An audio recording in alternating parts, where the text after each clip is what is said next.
ლევან გოთუა, გმირთა ბარამი,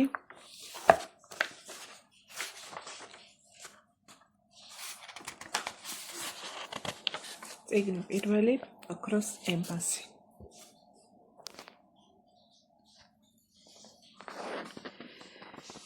გრემის მთავარანგელოზის სამრეკლოზე შემოჰკრეს დედოს ზარს.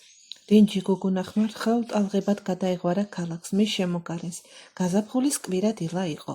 გრემის ქუჩაბანდებში და ფოლორცებზე მრავლად ირეოდა ხალხი. ნაირფერად მოფარდაგულ ქულბაქებში სოვდაგრებს ფართალი გამოეფინათ, გნიასი იდგა. მეფის ქარვასლად არსაგალოვანი ვრცელ ბაზარს თავსა და ბოლოში დოვლათის ბურჯებად უდგნენ. ქალაქის ზედა და ქვედა უბნებს მიჯნავდნენ. ვაჭრობას, მაზანდასა და მარილს აძლევდნენ.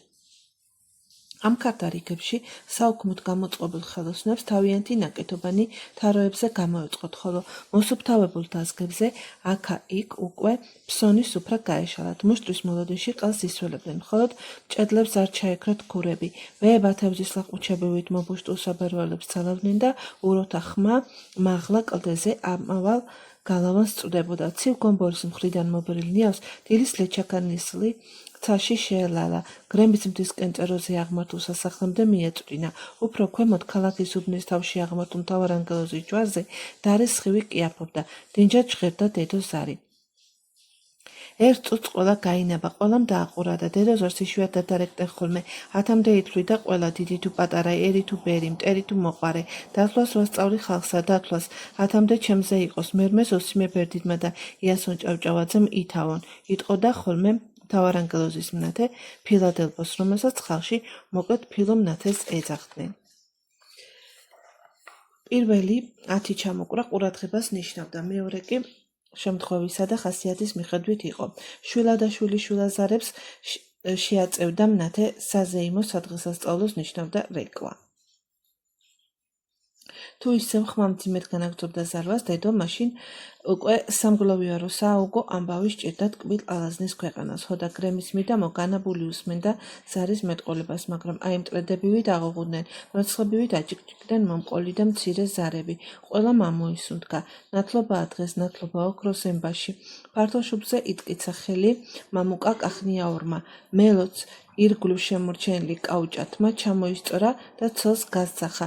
სათინო, სათინო, ჩემო გეთაყვა, სიაუშიც დღეს მოვნათლოთ. აბა დატრიალდი შენმა ქალობამ, ოქროს ემბას მოიტანენ სასახლიდანა.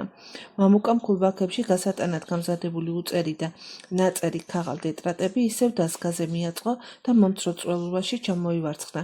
მერმეც მოვასწრებ, ვისაც ეჩქარება, აქაც მომნახავს. ხომახლა შეესაუბრა თავსა და ახალუხზე ყურთმაჯებიანი კაბა გადაიცვა. ხამლის ქუსლები ამოისწორა. ბიჭო ზაზავ გასძახა მეორე ოთახში და ხმა რომ არავინ გასცა, კარით შეაღო. მისი უფროსი ვაჟი 9 წლის ზაზა საწერს ჩაკირკიტებდა.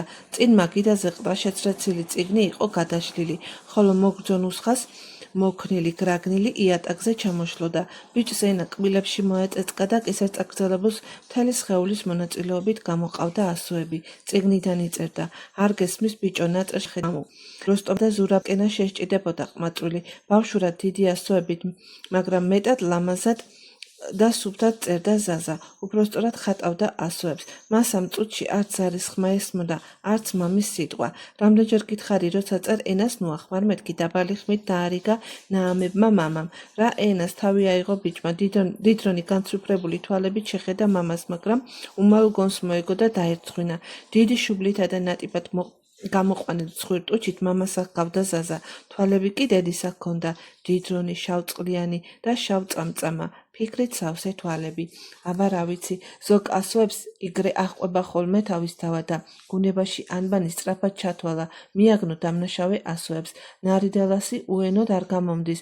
მერმე კი თვალები ეშმაკურად მოჭუტა და ფხეკა რეცხვისაგან შეცრეცილ ნუსხას ჩააყოლა. მამიკო, მითავდება.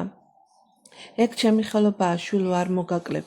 ოღონდ მაგრამ გულის სიღრმიდან ამოღებული სიტყვა აღარ დაამთავრა. ბავშვისგება არ ჰქონდა წესად. იატაკზე ჩაკიდებულ ნუსხას ბოლო კრძალვით აუხვია. ახლა ხელი უშვია ამას. სიაურს ვნათლავთ დღეს. ვნათლავთ შესძახა ზაზამ. უკან ამობრუნებული ხელით ბატისფრთა ქოჩორზე გადაისვა, მაგიდაზე მიაგდო და წამოვარდა.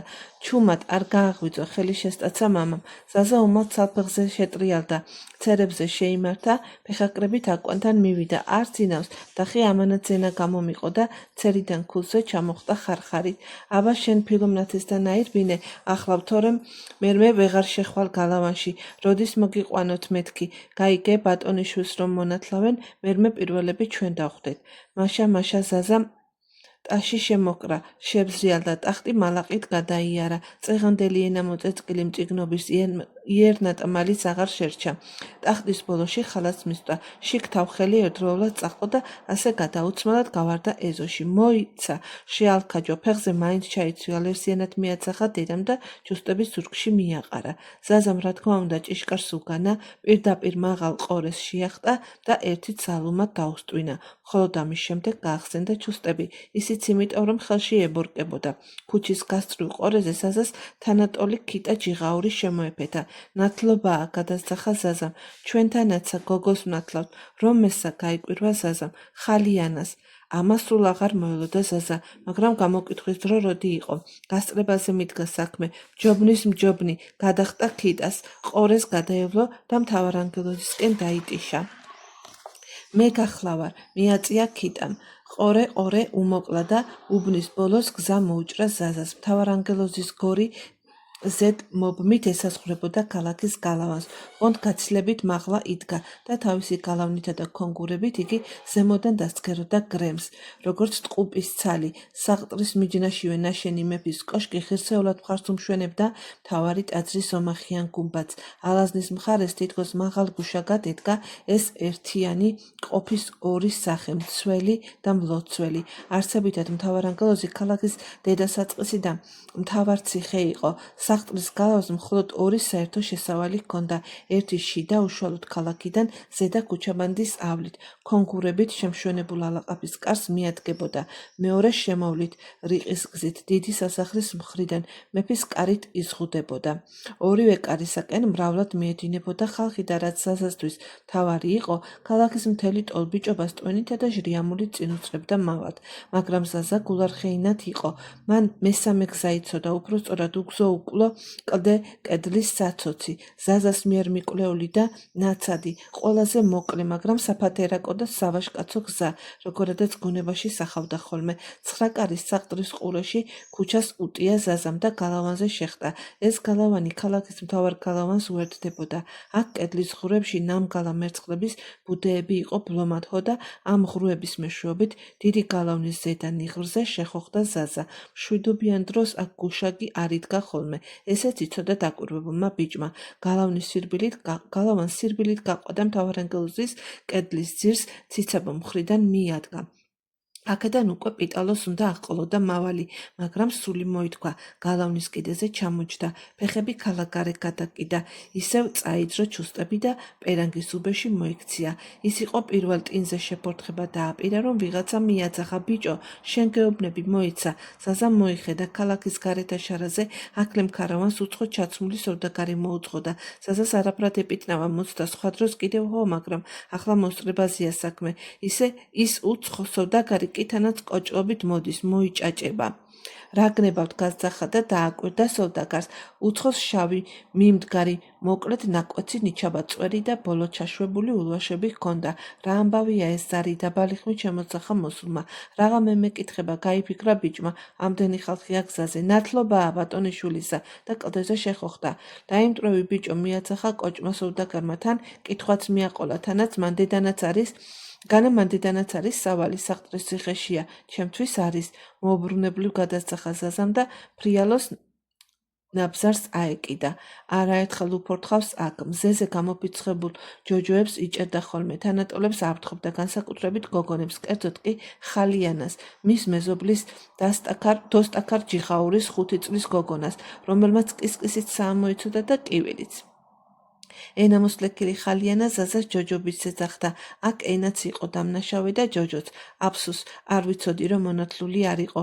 რამდენს გავაჯავრებდი, ღიმილი ერეოდა ჯოჯო ბიჭს, მაგრამ ჰქონდა მას აგრეთვე მეორე უფრო საპატიო მეტსახელი ცოდა შუაკლდეზე ფრიალო ხარში გაკრულს, ახლა ქვევიდან შემოესმა იგი. ანაბანაბით შეხედეთ, სულ სადასულა, აგვასწრებს წყეული. ჰე, კლდის თავზე ზაზას ყიჟინა და სტვენა აწვრინეს გრემელმა ბიჭებმა. ტოლამ ხანაგების შეძახილმა ფრთები შეასხა ზაზას, ზევით შეყოლილ ლავგარდანს მარჯვეც შესდია. მალე გალავნის ბუდეს მიაღწია. აქ შებზარულ ფიქაზე ლეღვის ბუჩქი ამოსულიყო. მის ხელმარჯვნივ ზედ ფრიალოზე ქვის კიბე იყო ამოტეხილი, ხოლო შემდგომ ქვის თვით გალავანს ასდევდა კიბის აშია. სახიფათო ადგილი იყო, მაგრამ ზაზას არც მოუხედავს, მიწვდა კიბეს და უმარვე მთავარანგელოზის გალავანზე შემოსკუბდა.